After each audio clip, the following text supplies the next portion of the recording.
Presiden Joko Widodo menemui Presiden Amerika Serikat Joe Biden dalam pertemuan bilateral di Washington DC. Perang Israel-Hamas beserta pandangan Indonesia dan pendirian negara-negara anggota OKI akan dukungan pada Palestina dibahas dalam pertemuan itu. Untuk informasi selengkapnya kita bergabung bersama jurnalis VOA Valdia Baraputri dari Gedung Putih, Washington DC, Amerika Serikat. Valdia, apakah pertemuan masih berlangsung dan apakah Jokowi menyampaikan pesan bahwa perang Israel-Hamas harus dihentikan? Ya, Leo, saat ini di Washington DC pertemuan bilateral antara Presiden AS Joe Biden dengan Presiden Indonesia Joko Widodo telah usai. Pertemuan tersebut berlangsung selama kurang dari 1,5 jam di Gedung Putih. Jokowi tadi pada sore waktu setempat, tepatnya pada pukul 4.15 tiba di Gedung Putih dan disambut langsung oleh Presiden AS Joe Biden di Oval Office atau ruang oval yang merupakan kantor kepresidenan. Menurut Gedung Putih, rapat bilateral tersebut usai di sekitar pukul 5.25 sore waktu setempat dan Jokowi meninggalkan Gedung Putih bersama rombongan sekitar pukul 5.45 sore waktu setempat. Perlu saya sampaikan bahwa meski isu Israel Hamas dan apa yang terjadi di Gaza tidak ada di dalam rilis Gedung Putih, namun menurut Dewan Keamanan Nasional Gedung Putih hal tersebut dibicarakan oleh Indonesia.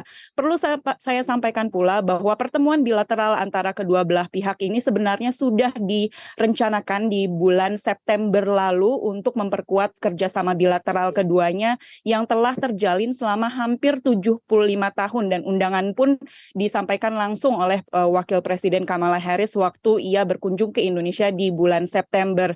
Namun setelah perang Israel-Hamas pecah atau sejak bulan Oktober, maka Jokowi menegaskan misinya untuk menyampaikan pesan perdamaian kepada Presiden Joe Biden bahwa perang di Gaza atau perang antara Israel dan Hamas harus dihentikan. Namun tentu saja kita ketahui ini bukan hanya pendirian Indonesia saja tetapi juga pendirian 57 negara anggota Organisasi Kerjasama Islam yang merupakan sepertiga dari jumlah negara di dunia, Leo.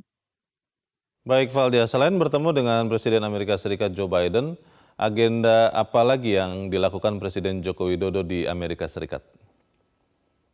Ya, sebelumnya perlu saya sampaikan bahwa Indonesia dan AS dalam pertemuan ini meningkatkan status kerjasama bilateralnya menjadi Comprehensive Strategic Partnership atau kemitraan komprehensif strategis. Negara-negara yang memiliki status ini, maka prioritas atau status diplomatisnya antara keduanya ini meningkat. Status ini telah dimiliki oleh Indonesia dengan Tiongkok dan AS dengan Vietnam. Negara-negara yang memiliki status ini biasanya memiliki kerjasama atau kolaborasi yang lebih intens dan komunikasi yang juga lebih intens pula.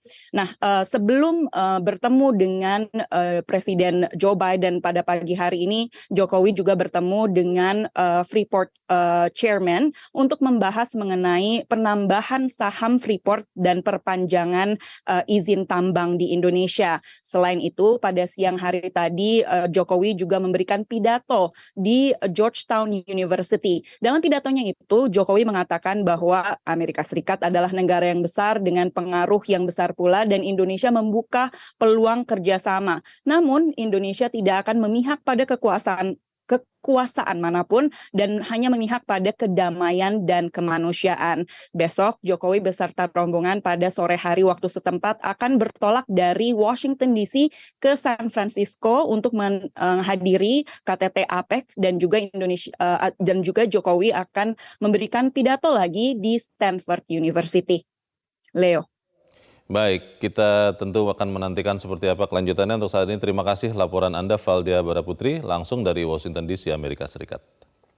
Jelajahi cara baru mendapatkan informasi. Download Metro TV Extend sekarang.